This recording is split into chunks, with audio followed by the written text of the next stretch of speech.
का जुलूस निकलने वाला है। प्रदेश अध्यक्ष जीतू पटवारी शामिल होंगे। प्रदेश प्रभारी हरीश चौधरी भी पहुंचेंगे। बता दें आपको, नेता प्रतिपक्ष उमंग सिंघार की भी मौजूदगी रहेगी।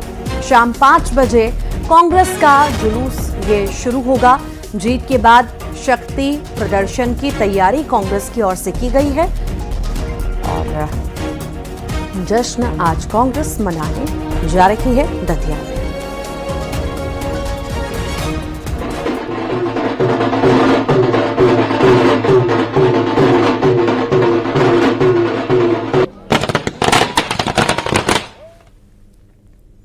और दतिया उपचुनाव में हार के बाद बीजेपी ने बड़ा एक्शन लिया है। जिला बीजेपी की कार्यकारिणी को भंग कर दिया है। दतिया उपचुनाव में हार के बाद यह एक्शन हुआ है और समीक्षा के लिए गठित समिति की सिफारिश पर यह कार्रवाई की गई है।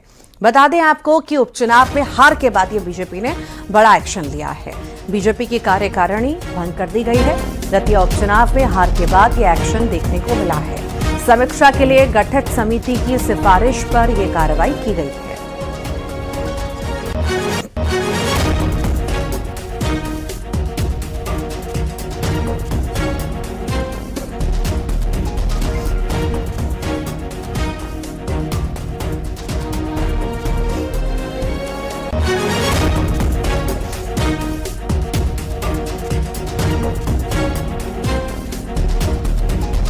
और ज्यादा जानकारी भी लेंगे। सहयोगी शिवकांत हमारे साथ जुड़ गए हैं। शिवकांत, दतिया में बीजेपी ने बड़ा एक्शन लिया है और कार्यकारिणी भंग कर दी है।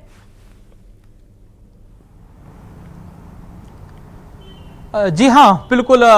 दतिया उपचुनाव के परिणाम आ गए हैं और अब चाहे सत्ता पक्ष हो चाहे विपक्ष हो, दोनों की तरफ से अब क्रियाएं शुरू हो गई हैं। एक तरफ तो कांग्रेस है जो आज विजय जुलूस निकालने वाली है और दतिया में जनता के आभार प्रकट करने के साथ ही वो एक संदेश देके सत्ताधारी दल को या विपक्ष को, जो उनके वो है जो पार्टी है, उनको देंगे संदेश कि कांग्रेस ने किस तरीके से दतिया उपचुनाव जीतकर बता दिया है कि कांग्रेस में ताकत है और वो चुनाव हरा सकती है और वो सब एक हैं, खासतौर से नरोत्तम मिश्रा के सामने। वहीं दूसरी ओर बीजेपी में उसके साइड इफेक्ट देखना शुरू हो गए हैं। कल ही एक प्रदेश अध्यक्ष हेमंत खंडेलवाल की ओर से एक 2 सदस्यीय टीम गठित की गई थी जो पूरे मामले को जांचेंगी और जांच रिपोर्ट प्रदेश अध्यक्ष को सौंपेगी जो दिल्ली भेजी जाएगी। लेकिन उससे पहले ही जिला कार्यकारिणी को भंग कर दिया गया है, जिसमें जिला अध्यक्ष से लेकर छोटे लेवल के जितने भी कार्यकर्ता थे, जो भी पदाधिकारी थे संगठन की ओर से नियुक्त किए, सभी को भंग कर दिया गया है। यानी कहीं ना कहीं कह सकते हैं कि सभी को जिम्मेदार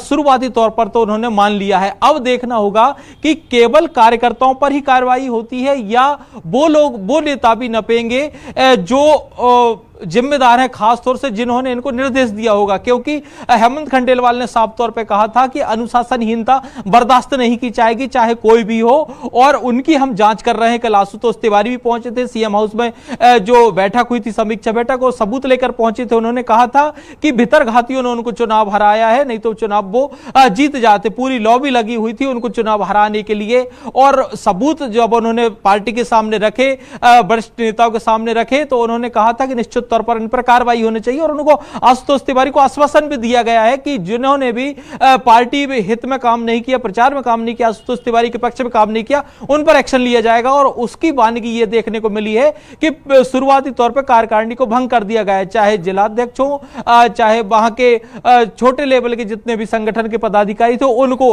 किया गया। अब देखना होगा कि जब कार्यकारिणी भंग की गई है तो प्रतिक्रिया क्या आती है, वहां के कार्यकर्ता क्या बोलते हैं। सोशल मीडिया पे बहुत से कार्यकर्ताओं ने, हमने 2 दिन पहले ही जिक्र किया था कि जिला पंचायत अध्यक्ष थे टीकमगढ़ की, उन्होंने कहा था कि परिणाम तो विपरीत आएंगे ही जब अधिकारी ये बोलने लगता है कि हमारी पहुंच ऊपर तक है और कार्यकर्ताओं की सुनी नहीं जाती।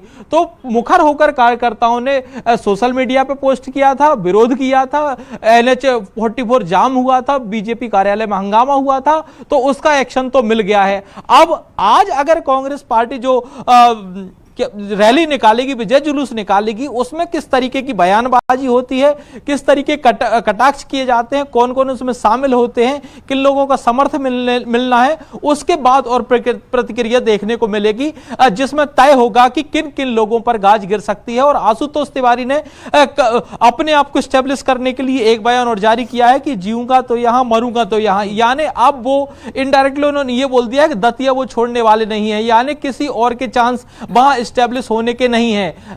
पूर्व गृह मंत्री को उन्होंने एक प्रकार की चुनौती दी है कि वो दतिया में ही रहेंगे, चाहे अगले आने वाला चुनाव हो या भविष्य में कोई चुनाव होने वाला हो। जब वो रहेंगे तो स्वाभाविक सी बात है वो अपनी दावेदारी पेश करेंगे। फिर ऐसी स्थिति में नरोत्तम मिश्रा जी का क्या होगा, ये बड़ी देखने वाली बात हुई और विपक्ष को यही मौका मिलेगा कि वो बीजेपी में आपस में फूट डालने का काम कर सके दतिया के माध्यम से पूरे प्रदेश में। जी ठीक, फिलहाल बहुत शुक्रिया।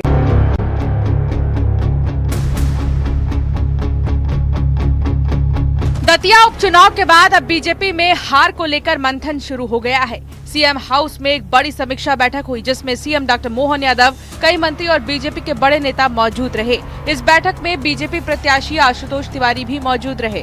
बताया जा रहा है कि आशुतोष तिवारी ने भीतरघात को लेकर बैठक में सबूत रखे हैं। बताया यह भी जा रहा है कि आशुतोष तिवारी भी अंदर मौजूद हैं और वो पूरे सबूत लेकर पहुंचे हैं कि कहां कहां पर उनके साथ धोखा हुआ है, किन लोगों ने धोखा किया है, और अगर वो सबूत सही पाए जाते हैं समीक्षा बैठक के बाद तो एक्शन लिया जाएगा। ये एक गाड़ी और बाहर निकल रही है।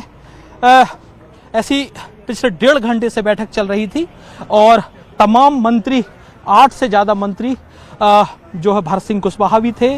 भीतरघात को लेकर बीजेपी प्रदेश अध्यक्ष हेमंत खंडेलवाल पहले ही साफ कर चुके हैं, जो भी नेता और कार्यकर्ता इसमें शामिल होगा उस पर सख्त एक्शन लिया जाएगा। आशुतोष तिवारी जो सबूत सामने रख रहे हैं, अगर वो सबूत उनके आरोप पर सही पाए जाते हैं तो जिनका वो राम लेंगे उन पर एक्शन लिया जाएगा, क्योंकि हेमंत खंडेलवाल ने ये स्पष्ट कहा था अनुशासनहीनता बर्दाश्त नहीं होगी और जो भी अनुशासनहीनता करेगा, चाहे कार्यकर्ता हो चाहे नेता हो, उन पर एक्शन लिया जाएगा। दतिया उपचुनाव में बीजेपी की हार के बाद से कांग्रेस की ओर से लगातार हमला बोला जा रहा है। कांग्रेस का कहना है कि बीजेपी का जनाधार अब खत्म हो रहा है। बीजेपी ने बड़े नेताओं को दरकिनार कर दिया है। मैं समझता हूँ 13-14 घंटे जाम हाईवे पर लगा रहा, ये सबने देखा। और ये भारतीय जनता पार्टी में पहली बार हुआ है कि मोदी अमित शाह के शासनकाल में, हिटलर और तानाशाही के शासनकाल में उनकी ही पार्टी के कार्यकर्ता उनके खिलाफ लामबंद हुए और यहाँ तक लामबंद हुए कि पूरे देश को ये पता चल गया। अब समीक्षा बैठक में क्या कर लेंगे? समीक्षा तो स्पष्ट दिखाई दे रही है कि आपके नरोत्तम मिश्रा के साथ जुड़े हुए भाजपा के कार्यकर्ताओं ने जिस तरह का तांडव दतिया में किया, किसी से छुपा नहीं है। अब जब छुपा नहीं है तो क्या समीक्षा करेंगे? उधर बीजेपी का कहना है कि उपचुनाव में हार ज्यादा मायने नहीं रखती, फिर भी बीजेपी नेतृत्व इस पर समीक्षा कर रहा है।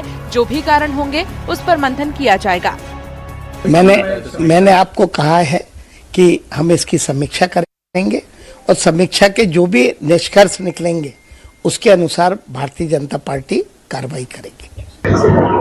देखिए, उपचुनाव का कोई बहुत ज़्यादा महत्व होता नहीं है, पर फिर भी हार होती है, जीत होती है और हमारे प्रदेश अध्यक्ष ने कहा कि हम इसके ऊपर चिंतन करेंगे। इसलिए महत्व नहीं रखता। एमएलए एमपी बनना मेरे लिए कोई महत्वपूर्ण बात नहीं है, पर जिनका भरोसा है उनके भरोसे को कायम रखना ये जीवन की आखिरी सांस। भीतरघातियों को आखिरी संदेश क्या कहेंगे? भीतरघातियों को आखिरी संदेश पहले तो ये हो कि भीतरघाती कौन है, तुम नेतृत्व संज्ञान में लेगा। अगर लेकिन आपने कहा है कि भीतरघात हुआ है तो भीतरघातियों से मेरा केवल इतना ही कहना है कि जो ऐसे भीतरघाती हैं। दतिया उपचुनाव में जीत के बाद से कांग्रेस में जश्न का माहौल है। दिल्ली में एमपी कांग्रेस की एक बड़ी बैठक हुई जिसमें आगामी रणनीति पर चर्चा की गई। कुल मिलाकर दतिया में जीत से कांग्रेस नेताओं और कार्यकर्ताओं का जोश हाई है। लगातार हार के बाद से निराश कांग्रेसियों को बूस्टर डोज मिल चुका है। भोपाल से शिवकांत आचार्य के साथ ब्यूरो रिपोर्ट, न्यूज़ 18।